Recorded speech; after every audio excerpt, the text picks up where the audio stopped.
जय Hind defence lovers. आज की टॉप हेडलाइंस कुछ इस प्रकार है।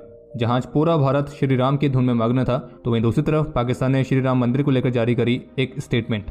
भारत और किर्गिस्तान की स्पेशल फोर्सेस के बीच शुरू हुई मिलिट्री एक्सरसाइज। पाकिस्तान के हनी ट्रैप टैक्टिक्स को काउंटर करने के लिए इंडियन आर्मी ने डिप्लॉय किया AI बेस्ड चैटबॉट। मालदीव्स की तरफ तेजी से बढ़ रही है चीन की रिसर्च वेसल, और चाइना की एक स्टार्टअप ने विकसित की न्यूक्लियर पावर्ड बैटरी, जिसकी मदद से ड्रोन्स 50 वर्षों तक लगातार ऑपरेट कर सकेंगे।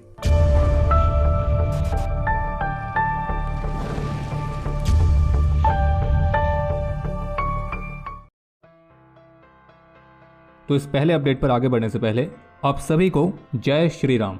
और आज का दिन हम सभी के लिए कितना खुशी का और कितना महत्वपूर्ण है, ये तो शायद हमें आपको डिस्क्राइब करने की जरूरत है नहीं। और कमेंट सेक्शन में लिख के जरूर बताना कि आज के इस खास दिन को आपने किस खास तरह से सेलिब्रेट किया है। और हम आपको ये भी रिकमेंड करेंगे कि अगर किसी ने आज प्राण प्रतिष्ठा समारोह के दौरान भारतीय प्रधानमंत्री की स्पीच को नहीं सुना है, तो उन्हें एक बार सुननी जरूर चाहिए। और हम यहाँ पे किसी पॉलिटिकल पार्टी के लीडर की बात नहीं कर रहे हैं, हम यहाँ पे बात कर रहे हैं भारत के प्रधानमंत्री की। और उन्होंने एक प्रधानमंत्री के तौर पर ही अपनी स्पीच दी है, जो कि आप में से हर किसी को सुननी चाहिए। और उन्होंने बताया है कि श्री राम की एक परिभाषा क्या है। और अगर अभी आप में से कोई ये सोच रहा है कि हम ये क्या बातें कर रहे हैं, और शायद कुछ के मन में तो ये भी आ रहा होगा कि लग रहा आज डिफेंस कॉर्ड को कहीं से फंडिंग आ गई है, पर ऐसा कुछ नहीं है। बल्कि हम ये आपको इसलिए बता रहे हैं क्योंकि एक बहुत ही इंपॉर्टेंट अपडेट है जो आपको पता होना चाहिए। तो हमारा एक निकम्मा पड़ोसी है जो कि दुनिया में पाकिस्तान के नाम से जाना जाता है। तो इनकी तरफ से आज जो अयोध्या में श्री राम मंदिर का उद्घाटन हुआ है, तो इस पर पाकिस्तान के फॉरेन ऑफिस ने एक स्टेटमेंट जारी करी है, और जिसमें उन्होंने ऐसी ऐसी शर्मनाक प्रतिक्रिया दी है। तो उसके बदले में हमें तो बहुत कुछ बोलने का मन है, लेकिन मर्यादा पुरुषोत्तम श्री राम के सम्मान में हम भी अपने शब्दों की मर्यादा का उल्लंघन न करने का पूरा प्रयास करेंगे। बाकी पाकिस्तान के फॉरेन ऑफिस ने अपनी स्टेटमेंट में श्री राम मंदिर के अभिषेक की निंदा करते हुए ये लिखा है कि ये भारत के बढ़ते बहुसंख्यकवाद का संकेत है। और ये भी लिखा है कि कैसे मस्जिद को ध्वस्त कर दिया गया था, फिर भारत के सुप्रीम कोर्ट ने मस्जिद को ध्वस्त करने वालों को कोई सजा नहीं दी और उसके बदले ध्वस्त मस्जिद के स्थान पर मंदिर के निर्माण की अनुमति दे दी। और इस स्टेटमेंट से साफ मालूम पड़ रहा है कि जो पाकिस्तान है वो भारतीय मुसलमानों को भड़काने की कोशिश में है, और उसका पूरा प्रयास है भारत में अशांति फैले, लॉ एंड ऑर्डर की सिचुएशन बने, ताकि भारत का जो आर्थिक विकास तेजी से हो रहा है तो उसमें बाधाएं आए। तो हमारे निकम्मे पड़ोसी को हम पहले ये कहना चाहते कि देखो, मस्जिद के स्थान पर मंदिर नहीं बनाया गया, मंदिर वहीं बनाया गया है जहां वो था। तो इस तरह की फालतू बातों का तो वैसे भी कोई मतलब बनता नहीं है। और दूसरी बात ये कि पाकिस्तान को भी हम कहेंगे कि आप भी हमारे प्रधानमंत्री की आज की स्पीच को जरूर सुनिएगा, तब आपको ये समझ में आएगा कि श्री राम हम सभी के हैं। हम सभी से मतलब हम सभी भारतीय। इसके अलावा ये भारत है जहाँ पे कानून का पूरा सम्मान होता है, और सारी चीज़ें जो हुई हैं वो कानून के मुताबिक हुई हैं, कानून की सहमति से हुई हैं और कानून के अंतर्गत हुई हैं। ये पाकिस्तान नहीं है जहाँ आप दिन दहाड़े किसी को भी उठा लेते हो या उन्हें गायब कर देते हो। और पाकिस्तान को शायद बात मालूम नहीं होगी, क्योंकि उनको फर्जी न्यूज़ फैलाने या फिर इस तरह के फालतू स्टेटमेंट जारी करने से फुर्सत कहाँ है। तो हम ही लेटेस्ट अपडेट दे देते हैं कि इंडो इस्लामिक कल्चरल फाउंडेशन के डेवलपमेंट कमेटी के प्रमुख हाजी अरफत शेख की तरफ से बताया गया है कि अयोध्या में ही एक नई मस्जिद का जो निर्माण होना है, तो उसको निर्माण कार्य मई के महीने से शुरू होगा और इसको बनने में लगभग 3 से 4 वर्षों का समय लगेगा। और ये जो मस्जिद होगा ये श्री राम मंदिर से 25 किलोमीटर की दूरी पर स्थित होगा। और उनका पूरा विश्वास है कि जो मस्जिद है ये ताजमहल से ज़्यादा सुंदर होगा, और इसी में 500 बेड का कैंसर हॉस्पिटल भी खोला जाएगा, जो कि सभी लोगों को मदद देगा। और ये पहला ऐसा मस्जिद होगा जहाँ पे सभी कम्युनिटीज़ के लोगों को खाना मिलेगा, और यहाँ पे करीब 5000 लोग एक बार में खाना एक साथ खा सकेंगे। और श्री राम मंदिर में प्राण प्रतिष्ठा से पहले भी पाकिस्तान की तरफ से काफ़ी सक्रिय रूप से एंटी इंडिया प्रोपेगेंडा शुरू किया गया था, खास करके अयोध्या को लेकर। और उसमें भी उनका प्रयास था कि भारत में लॉ एंड ऑर्डर की सिचुएशन बने। और पाकिस्तान को हम बस ये कहेंगे कि भारत के आंतरिक मामलों में हस्तक्षेप ना ही करे तो ज़्यादा अच्छा रहेगा। और जितने दिमाग आप भारत के खिलाफ साजिश रचने में लगाते हैं, तो उतना दिमाग अगर इस बात में लगाएंगे कि खाने का इंतजाम कैसे होगा, तो शायद अपनी जनता से आपको कुछ तो दुआएं मिलेंगी। आज 22 जनवरी से भारत और किर्गिस्तान ने जॉइंट मिलिट्री एक्सरसाइज खंजर के 11वें एडिशन की शुरुआत करी है। ये एक जॉइंट स्पेशल फोर्सेस एक्सरसाइज है जिसे हिमाचल प्रदेश में स्थित स्पेशल फोर्सेस ट्रेनिंग स्कूल में शुरू किया गया है। और ये जो एक्सरसाइज है 3 फरवरी तक जारी रहेगी। इसमें इंडियन आर्मी के पैराशूट रेजिमेंट के 20 पर्सनल का कंटीजेंट पार्टिसिपेट कर रहा है, जबकि किर्गिस्तान की तरफ से उनकी स्कॉर्पियन ब्रिगेड के 20 पर्सनल इसमें पार्टिसिपेट कर रहे हैं। और इस दौरान काउंटर टेररिज्म और स्पेशल फोर्सेस ऑपरेशंस में दोनों देशों की मिलिट्रीज बेस्ट प्रैक्टिसेस और एक्सपीरियंसेस को एक्सचेंज करेंगी। और इसमें कुछ स्पेशल फोर्सेस स्किल्स और इंसर्शन और एक्सट्रैक्शन के एडवांस टेक्निक्स की प्रैक्टिस की जाएगी। और इसी एक्सरसाइज के हिस्से के तौर पर जो भारत है वो अपने स्वदेशी अत्याधुनिक डिफेंस इक्विपमेंट की कैपेबिलिटीज को भी डेमोन्स्ट्रेट करेगा।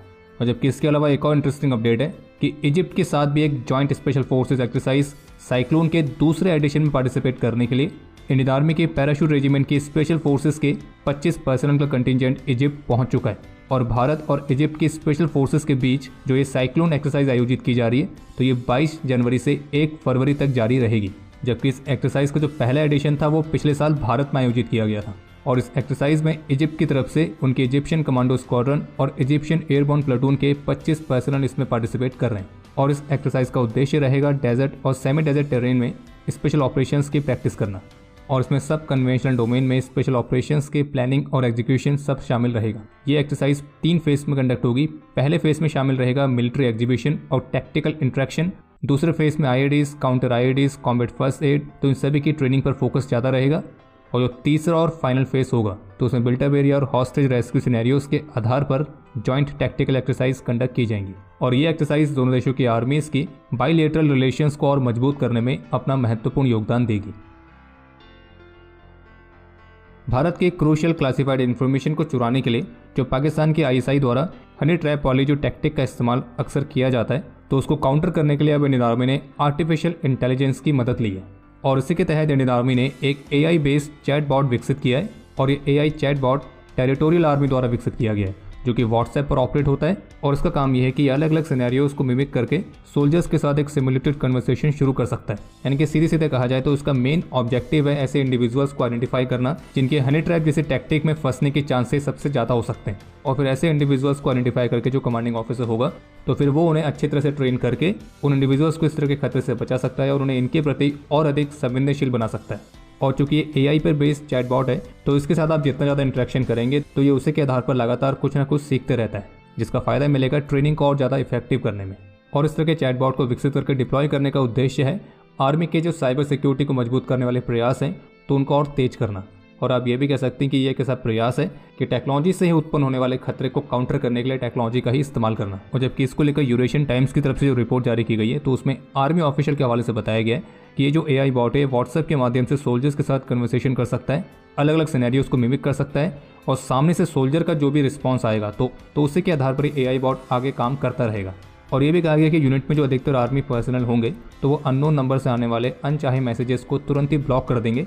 हालांकि कुछ लोग ऐसे भी होंगे जो कि रेड फ्लैग होने के बावजूद कन्वर्सेशन यानी कि बातचीत जारी रखेंगे और ऐसे में जो ऑफिसर इंचार्ज होगा तो वो इस तरह के कन्वर्सेशंस को मॉनिटर करेगा ताकि सोल्जर्स को इस तरह के खतरे के प्रति और ज़्यादा संवेदनशील बनाने में मदद हो सके।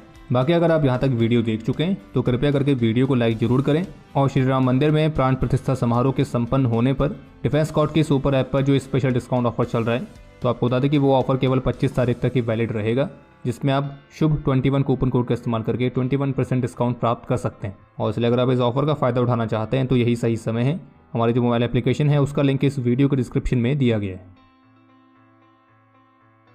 तो जैसे कि पहले अपडेट में हमने आपको बताया कि कैसे पाकिस्तान के फॉरेन ऑफिस की तरफ से स्टेटमेंट जारी करके श्री राम मंदिर में हुई प्राण प्रतिष्ठा समारोह की निंदा की गई है। तो बता दें कि अभी जिससे हम वीडियो रिकॉर्ड कर रहे हैं तो न्यूज़ 18 की तरफ से एक रिपोर्ट आई है और उस रिपोर्ट में उन्होंने टॉप गवर्नमेंट सोर्सेज के हवाले से ये कहा है कि पाकिस्तान का अयोध्या के राम मंदिर से कोई लेना देना नहीं है, लेकिन उसने उस दिन भारतीय मुसलमानों को भड़काने की कोशिश की है जब पूरा देश जश्न में एक साथ आया था। और ये भी कहा है कि भारत पाकिस्तान की तरह कोई बनाना रिपब्लिक नहीं है जहाँ पे जुडिशरी फिक्स रहती है और सब चीज़ें आईएसआई के डायरेक्शंस पर काम करती हैं। खैर ये वाली बात तो हमने भी आपको पहले वाले अपडेट में कही थी कि ये भारत है जहाँ पे सब कुछ कानून के मुताबिक होता है और यहाँ पे कानून का पूरा सम्मान होता है। और न्यूज़ 18 की रिपोर्ट में ऑफिशियल्स के हवाले से ये भी कहा गया है कि पाकिस्तान ने इस स्टेटमेंट के जरिए खास तौर पर उन भारतीय मुसलमानों को भड़काने का प्रयास किया जो कि अयोध्या में सेलिब्रेशन में शामिल हुए थे। बाकी अगर आप यहाँ तक वीडियो देख चुके हैं तो वीडियो को कृपया करके लाइक जरूर करें और अगर आप चैनल पर पहली बार आएँ तो squadron.in पर जाके हमारे नए डिज़ाइंस को चेकआउट जरूर करें, खास करके ब्रह्मोस वाला स्पेशल एडिशन जो कि प्रेरित है श्री राम से। और आप श्री राम कूपन कोड का इस्तेमाल करके स्पेशल डिस्काउंट भी प्राप्त कर सकते हैं।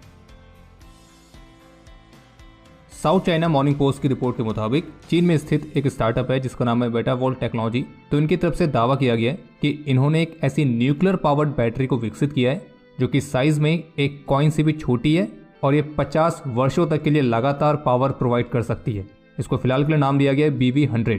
यानी कंपनी का दावा यह है कि उनकी इस BV100 बैटरी को 50 वर्षों तक रिचार्ज होने की ज़रूरत नहीं पड़ेगी।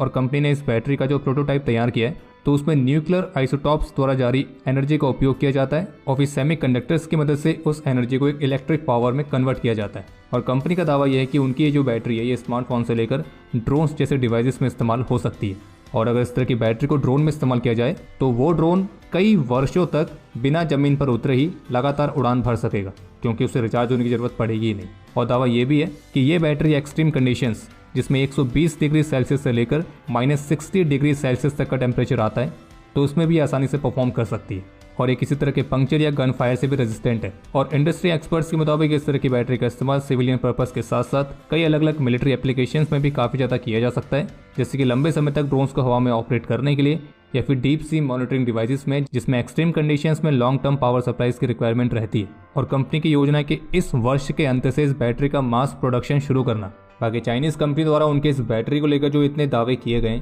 अगर ये दावे सच में सही हैं तो फिर तुम कह सकते हैं कि जो चीन की मिलिट्री है तो वो इसको काफ़ी अलग अलग तरह से इस्तेमाल में लेने वाली है। और बाकी इसके अलावा एक अपडेट यह है कि जैसा कि पहले के अपडेट्स में हमने आपको बताया था कि श्रीलंका से मना होने के बाद फिर मालदीव्स ने चाइना के रिसर्च वेसल को उनके वहाँ आने के लिए परमिशन दे दी थी, और उसके बाद से चीन की जो वेसल है वो मालदीव की तरफ बढ़ रही है। लेकिन अभी हाल ही में मीडिया रिपोर्ट्स में डिफेंस सोर्सेज के हवाले से बताया गया कि Indian navy Chinese research vessel की इस मौजूदगी से अच्छी तरह से अवेयर है और इसकी मूवमेंट को क्लोजली मॉनिटर किया जा रहा है। और अब समय है आज के इतिहास का। आज के दिन सन 2000 में जम्मू कश्मीर में अपने अदम्य साहस और वीरता का परिचय देते हुए सूबेदार उज्जैन सिंह शेखावत और हवलदार राम सिंह वीर गति को प्राप्त हुए थे। और सूबेदार उज्जैन सिंह शेखावत को मरणोपरांत वीर चक्र से भी सम्मानित किया गया। और आपके लिए आज का प्रश्न यह है कि भारत और इजिप्ट की स्पेशल फोर्सेस की पहली जॉइंट एक्सरसाइज साइक्लोन 1 भारत में किस जगह पर आयोजित की गई थी? समय है आज के टॉप 3 कमेंट्स का, जो ये रहे आपकी स्क्रीन पर।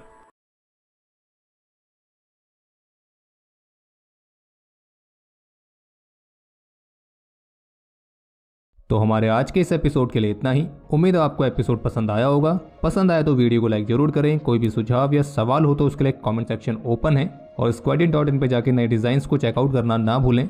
हम जल्दी मिलेंगे नए एपिसोड के साथ। तब तक के लिए जय हिंद, जय भारत।